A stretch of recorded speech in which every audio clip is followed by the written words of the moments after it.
पाणातिपाता वेरमणी सिक्खापदं क्षमादियामी. याचा अर्थ असा आहे की मी हिंसा करणार नाही. पाणातिपाता वेरमणी म्हणजे मी हिंसा करणार नाही. आता भगवंत म्हणतात की आता हे शील आपल्याला 6 अंगांनी कसं पाळायचं आहे ते लक्षात घ्या. भूक लागली का? नाही, अजिबात नाही. पहिलं अंग, मी प्राण्यांची हिंसा करणार नाही. काया वाचा आणि मनाने माझ्यातली जी काही कठोरपणा आहे, कधी कधी आपण बोलतो ना, कठोरपणे बोलतो एखाद्याला, तर ती पण तो प्रकार पण हिंसेचाच प्रकार आहे. म्हणून भगवंत म्हणतात की काया वाचा आणि मनाने हिंसा करू नका. एक अंग. दुसरं अंग झालं काया वाचा आणि मनाने जे हिंसा करत असतील त्यांचं समर्थन करू नका. त्यांचं समर्थन करू का, रोका त्यांना की हे नाही आपल्या परंपरेमध्ये, हे आपल्या परंपरेत नाही, थांबवा त्यांना. काया वाचा आणि मनाने हिंसा करणाऱ्यांचं समर्थन करणार नाही. आणि तिसरं अंग, काया वाचा आणि मनाने हिंसा करण्याला प्रेरित करणार नाही, ज्याला आपण सामान्य भाषेत लावून देणं म्हणतो. बरोबर करतो ना आपण, कळत न कळत समाजामध्ये अशी लोक असतात ना की लावून द्यायचं काम करतात. कसं चांगलं घर आहे ते कसं खराब होईल याचा विचार करतात. भगवंतानं 3 गोष्टी सांगितल्या की 3 अंगानं हे शील पाळा. स्वतः हिंसा करू नका, हिंसा करण्याला प्रेरित करू नका आणि हिंसा करणाऱ्याचं समर्थन करू नका. 3 अंग झाले. हे झाले नकारात्मक किंवा हे करू नका. पण नकारात्मकता देऊन भगवान बुद्ध थांबत नाहीत. भगवान बुद्धांचा धम्म हा प्रचंड सकारात्मक आहे. भगवान बुद्ध हे म्हणत नाही जाधव आहे की जीवनात दुःख आहे, ते फक्त तुम्हाला जाणीव करून देतात की दुःख आहे. पण रडत बसा म्हणतात का? दुःखातून वरती या, दुःखातून मुक्त व्हा, सकारात्मक व्हा, है ना. रडत बसू नका असा संदेश नाही. आहे ती सत्यता की संसारात दुःख आहे, पीडा आहे, संताप आहे. सगळं काही मिळाल्यानंतरही आपल्या ती भावना असते की काहीच नाही जवळात या. आज आपण ज्यांना श्रीमंत किंवा इतर म्हणतो ना, त्यांचं जीवन पण असंच खाली आहे बरं का. असंच रिक्त आहे. हे त्यांनाच माहित असते की काहीच नाही म्हणून आपल्याकडे.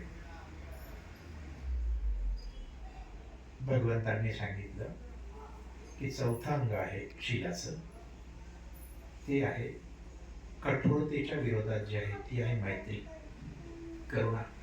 प्रचंड असा करुणेचा भाव, प्रचंड असा दयेचा भाव. याच्यात आपला स्वार्थ आहे ना. अहो, आपण जे पेरतो ते उगवतंय. आता आपण सगळे शेतकरी लोक आहे ना. आपण बाबळीचं झाड पेरलं आहे तर आंबे येतील का? त्याला बाबळीचे काटे येतील का? नाही. आपण बाबळीचे काटे पेरू, आपण बाबळीचं बी पेरू आणि म्हणू की आमच्या जीवनामध्ये आंब्याचे आणि फणसाचे झाड आले पाहिजे, येतील का जाधवबाई? अहो, काटेच येतील आपल्या आयुष्यामध्ये. म्हणून भगवंतांनी सांगितलं की जर तुमच्या आयुष्यामध्ये गोड फळे तुम्हाला असं वाटत असेल की आली पाहिजे, या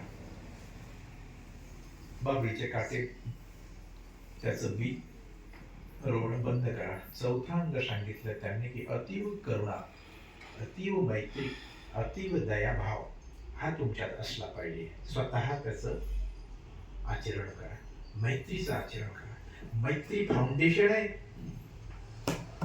फाउंडेशन हे घर बांधलं तुम्ही, याचं जे फाउंडेशन आहे ना, ती आहे मैत्री. आपण मैत्रीच्या विषयी देतो सोडून सांगणं, सदाचाराचं आपण पालन करत नाही. आपण म्हणतो की हिंदूनं असं केलं, हिंदूनं तसं केलं, हिंदूमध्ये हे आहे ते आहे ते आहे. काय गरज आहे आपल्याला त्यांच्याविषयी टीका करण्याची? कोणी अधिकार दिला आपल्याला इतर धर्माविषयी टीका करण्याचा? अधिकार आहेच आपल्याला? मुळीच नाही. हिंदू धर्माचा द्वेष करणं सोडून द्या. त्या द्वेष करण्यानं आपल्याला नुकसान होते हो, आपल्याला त्रास होतो आंतरिक. जे लोक साधनेच्या जगतात उतरतात ना, त्यांना माहिती आहे की क्रोध केल्यानंतर प्रचंड अशा पद्धतीची उष्णता आपल्या शरीरात निर्माण होते. प्रचंड अशा पद्धतीचं हे जे लिव्हर आहे आपलं गरम होत आहे आणि नाना प्रकारचे रोग आपल्याला उत्पन्न होतात फक्त क्रोधामुळे. एक छोटीशी घटना आहे भगवंताच्या जीवनातली. आता हा क्रोधाचा विषय आला म्हणून सांगतो. भगवंताच्या संघामध्ये अनिरुद्ध नावाचे बंदे होते. अनिरुद्ध अतिशय श्रद्धावान असा परिवार अनिरुद्धचा. आई, वडील, एक बहीण रोहिणी नावाची आणि अनिरुद्ध असे 4 सदस्य. अनिरुद्धला संसारात काही रस येईना. त्यांच्यामध्ये विरक्तीचा भाव निर्माण झाला आणि एकदा तथागतांना त्यांनी पाहिलं. तथागतांना पाहिलं तर ते तथागतांचेच झाले. ते रूप, ती सोनेरी काया, ते डोळे, ते नाक आणि ते चालणं, ते मोहित होऊन गेले. ते काय ही शांती, काय ही प्रसन्नता, काय इंद्रियांची प्रसन्नता. त्यांना वाटलं की ह्या व्यक्तीसारखंच आपण व्हावं. हा जसा दुःखमुक्त दिसतो तसंच आपल्या जीवनातून आपण हे दुःख सोडून द्यावं आणि ह्या साधनेच्या मार्गाने लागावं, जेणेकरून आपल्या जीवनातही हा आनंद, शांती निर्माण होईल. आई वडिलांपुढे त्यांनी प्रस्ताव मांडला की मला भिक्षू व्हायचंय. आई वडिलांनी सहजपणे म्हणले की जा भिक्षू. बौद्ध संप्रदायामध्ये अशी परंपरा होती की लोक आपला मुलगा पण दान द्यायचे संघाला.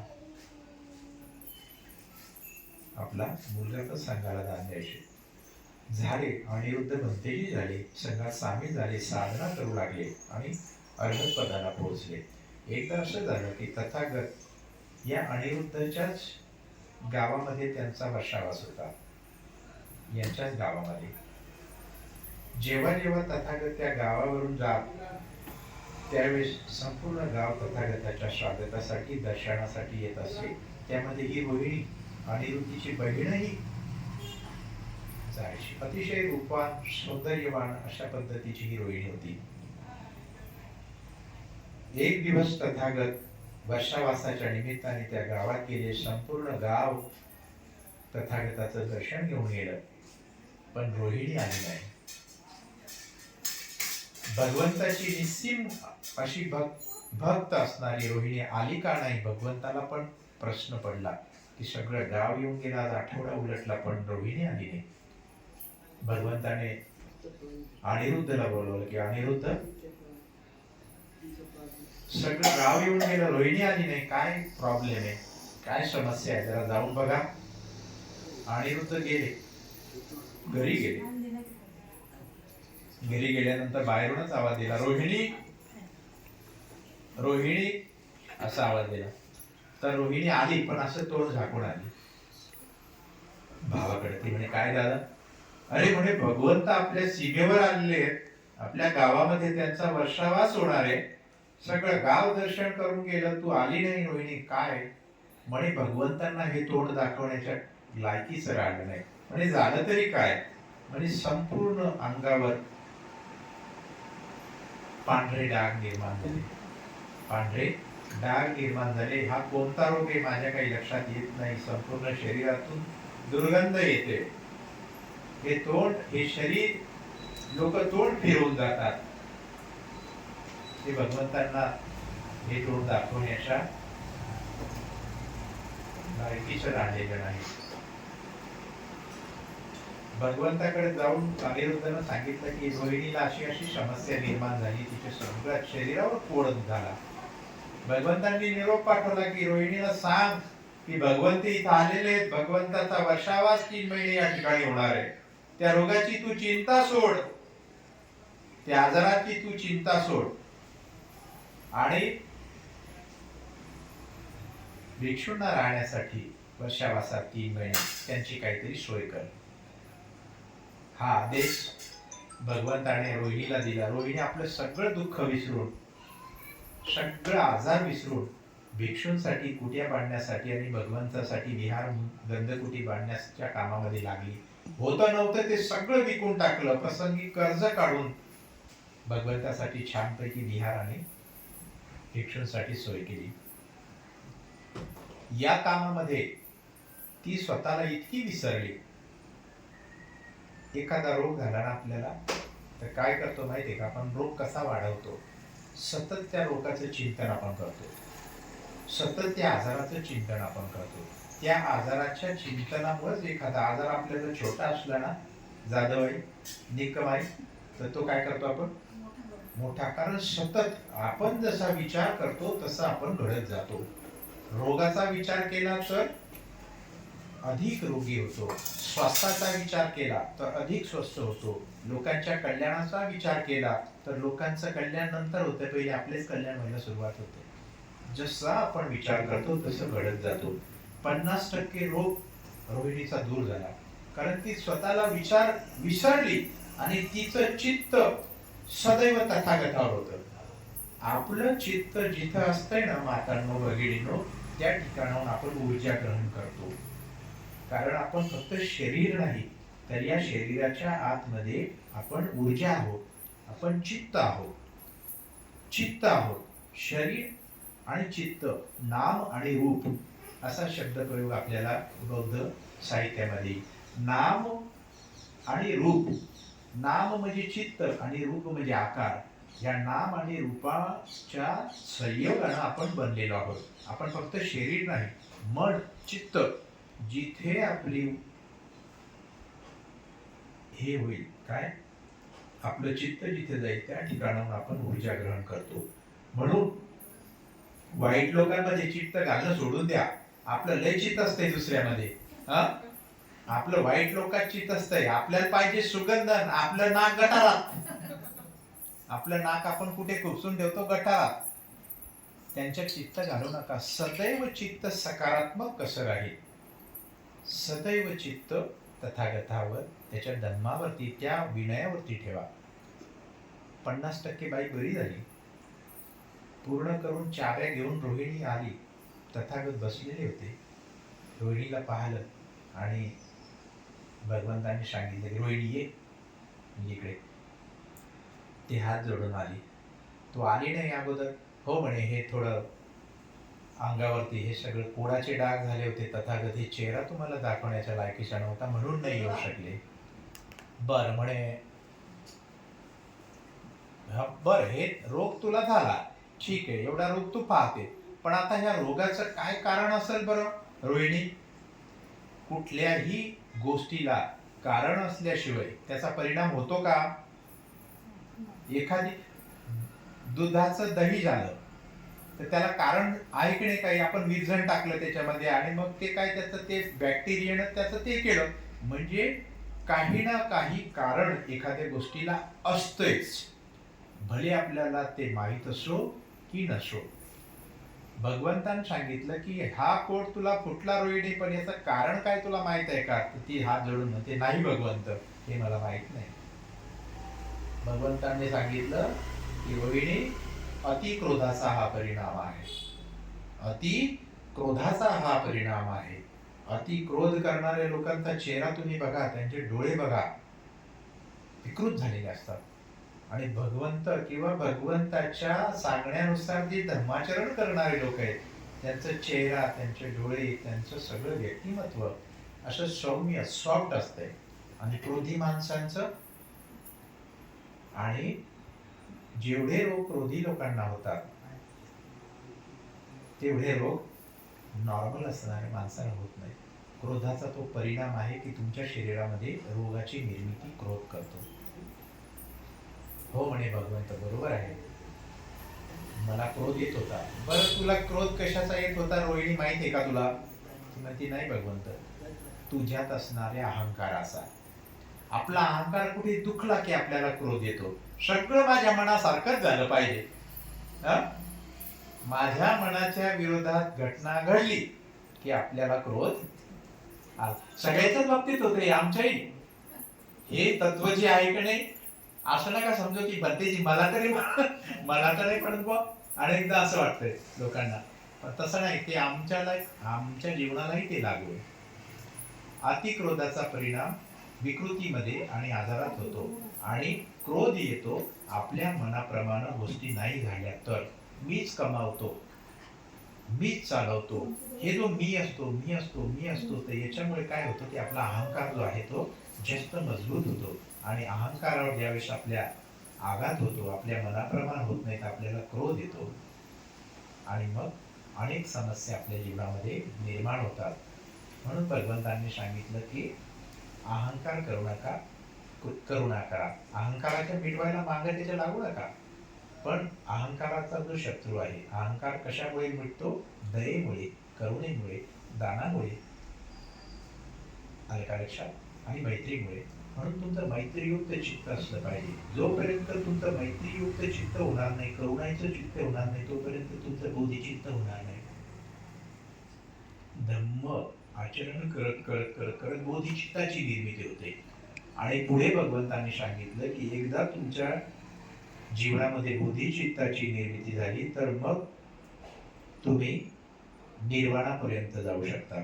आपल्या जीवनाचा जो अंतिम उद्देश आहे, टार्गेट आहे, तर हे काही मास्तर होणं नाही, हेडमास्तर होणं नाही. आपल्या जीवनात काही पैसा कमावून श्रीमंत होणं हे टार्गेट नाही, हे आपलं साध्य नाही, ते साधन आहे. ते कमवायचं, ते पद मिळवायचं, पण सदैव लक्षात असू द्यायचं की आपल्या जीवनाचा उद्देश जो आहे तो भवचक्रातून बाहेर निघून, जन्म मृत्यूच्या चक्रातून बाहेर निघून निर्वाणाचा साक्षात्कार करणं, निर्वाणाचा अनुभव घेणं, शून्यत्वाचा साक्षात करणं, सर्व चिंतेपासून, सर्व काळजापासून, सर्व अडचणींपासून आपल्या चेतनेला मुक्त करून एक स्थिर जीवन, संतुलित जीवन, बॅलेन्स्ड. भगवंतांनी जे सांगितलं 8 लोक धर्म, निंदा स्तुती, बरोबर, यश अपयश, सुख दुःख, है ना, आणि एक जोडी आणखी आहे. तर ह्या लोकधर्माने विचलित न होता आपल्या मनाला स्थिर करणं, प्रत्येक प्रसंगात कठीण असो घाबरून जायचं नाही, हातपाय गाळून बसायचे नाही, चिंता करत बसायचं नाही, आणि यश मिळालं तर हुरळून जायचं नाही, असं भगवंत सांगतात. स्थिर राहा, मध्यात राहा. मध्यम निकाय हा मध्य मार्ग आहे. भगवंतांनी सांगितलेला धर्म हा मधात आहे. प्रत्येक परिस्थितीत स्वीकार करा, दुःख आलं तरी स्वीकार करा, सुख आलं तरी स्वीकार करा. अशा पद्धतीने भगवंतांनी हा मध्यम मार्ग, मध्यात राहा, मधात राहा, स्थिर राहा, बॅलेन्स राहा, असं सांगितलं. मला याच्यावरती करायचं होतं, पण ते आता मधातच हा सगळा विषय आला. साधू साधू. आता याच्यामध्ये पतिसेनाची मला ते गाथा तुम्हाला सांगायची होती की भगवंत म्हणतात की विद्या किंवा शिक्षण किंवा ज्ञान याच्यापेक्षा शील श्रेष्ठ आहे. साधू म्हणा, एवढा साधू काढला. शील श्रेष्ठ आहे. ज्ञानापेक्षा शीलावर जास्त महत्व दिलेलं आहे. बाबासाहेबांनी एका ठिकाणी म्हटलेले की मला विद्वान लोक नसले तरी चालतील माझ्यासोबत, विद्वान विद्येची किंवा बुद्धीची भरपाई मी करून घेईल, मला शीलवान लोक पाहिजे. शीलाचं आचरण हे शिक्षणापेक्षा, विद्येपेक्षा, ज्ञानापेक्षा शीलाचा सुगंध जो आहे तर तो चोही दिशांना दरवळतो. म्हणून इथे आता शीलवान एक कथा पण आपण कधीतरी वाचू. आता आपल्याला वेळ झाला, दादोबाई कुठेतरी इकडं घड्याळाकडे पाहतात, नाही ना, 1 वाजलाय, जेवण झाले. पटिसेनाची ही कथा आहे. पटिसेनाला एकच गाथा पाठ होती, सगळे नाव ठेवायचे, पण पटिसेन शीलवान होता, है ना. पटिसेन शीलवान असल्यामुळे तो अर्हत पदाला पोहोचला. म्हणून आपल्या जीवनाचं टार्गेट आहे निर्वाणाची प्राप्ती, सर्व दुःखातून मुक्तता, मनाची स्थिरता. आणि मग त्याच्या अगोदरचे काही हे असतात, मार्गफल म्हणतात त्याला. पहिले तर बोधिचित्ताची निर्मिती झाली पाहिजे. म्हणजे लोकांच्या बद्दल आपण जास्त विचार करू नका, आपण स्वतःकडेच आपलं ध्यान केंद्रित करा. आपल्या मध्ये असणारे जे काही वाईट अकुशल आहे, वाईट आहे, ते आपण थोडं थोडं दूर करायला सुरुवात करायची, आणि ते ध्यानाने होते. म्हणून ध्यान करा. ध्यान करता करता स्त्रोतापन्न अवस्था तुम्हाला प्राप्त होईल. स्त्रोतापन्न अवस्थेच्या पुढे सकृदागामी अवस्था प्राप्त होईल, अडागामी अवस्था प्राप्त होईल, आणि शेवटी अर्हत आणि निर्वाणापर्यंतचा तुमचा मार्ग सोपा होऊन जाईल. सगळ्यामध्ये देवी आहे. तथागतांना जो साक्षात्कार झाला त्यांच्यात आणि आपल्यात काहीच फरक नाही. ते दुःखातून मुक्त होऊ शकतात, आपणही दुःखातून मुक्त होऊ शकतो. तेच बी आपल्यात हे जे सिद्धार्थात होतं त्यानं ते विकसित केलं, आपलं ते पडून आहे. म्हणून कधी कधी कल्याण मित्राच्या सहवासात, म्हणजे आम्ही म्हणजे कल्याण मित्र तुमचे, कधी कधी आपल्यात ती प्रेरणा येते धम्मजीवन जगण्याची, है ना. तर तसं झालं पाहिजे, तरच याचा अर्थ आहे. आपलं जीवन हे सदाचाराच्या सत्याच्या मार्गावर लागलं पाहिजे. आपल्यातला खोटेपणा, आपल्यातलं ते सगळं आपण दूर ठेवलं पाहिजे. ते 6 अंग जे होते ते पण मी तुम्हाला सांगायचं, ते पण अर्धा विषय राहून गेला. तर ते आपण जे सकारात्मक म्हणत होतो की बाबा भगवंतानं 4था अंग सांगितलं की आपल्या चित्तामध्ये मैत्री विकसित करा, हिंसा सोडून द्या, करुणा उत्पन्न करा. एक 4था अंग.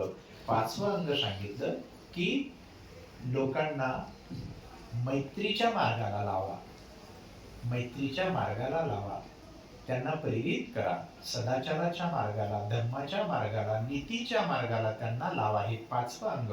आणि 6वं अंग सांगितले की जे मैत्रीपूर्ण आहेत, जे धर्माचं आचरण करतात, त्यांचं अनुमोदन करा. त्यांना जसे भिक्षू की ते त्या मार्गावर आहेत, ते मैत्रीचं आचरण करतात, प्रयत्न करतात, तर त्यांचं अनुमोदन करा. त्यांना आपल्या परीने काय त्यांच्या गरजा असतील, दान असेल, थोडंफार द्या, फुलाची पाकळी, तर त्यांचं अनुमोदन करा. असं हे 6 अंग. जसं पानाती पाहता तसेच मग हे 5 अंग येतील, पण हे कधीतरी आपण सविस्तर समजून घेऊ. आज वेळेच्या अभावी विषय फार 2-3 मध्यात आल्यामुळं आपण एक विषय घेऊन बोलू शकलो नाही. मला हे पटिसेनाचं हे सगळं तुम्हाला सांगायचं होतं, पण इतरही रोहिणीचा पण विषय बरा आला. तर सांगायचं तात्पर्य असं बंधूंनो की सब पापस्य करणं कुशलस्य उपसंपदा सचित्त परियोधपणं एतं बुद्धान शासनम. जे जे काही वाईट आहे त्या वाईटाचा त्याग करा, जे जे काही चांगलं आहे त्याचा अंतर्भाव आपल्या जीवनात करा. मनाला चांगलं वळण लावा, मनाला ध्यानाचं वळण लावा, ध्यानाचं वळण लावा, ध्यानाचं वळण लावा. ध्यान करा, साधू ध्यान करा. साधू साधू साधू.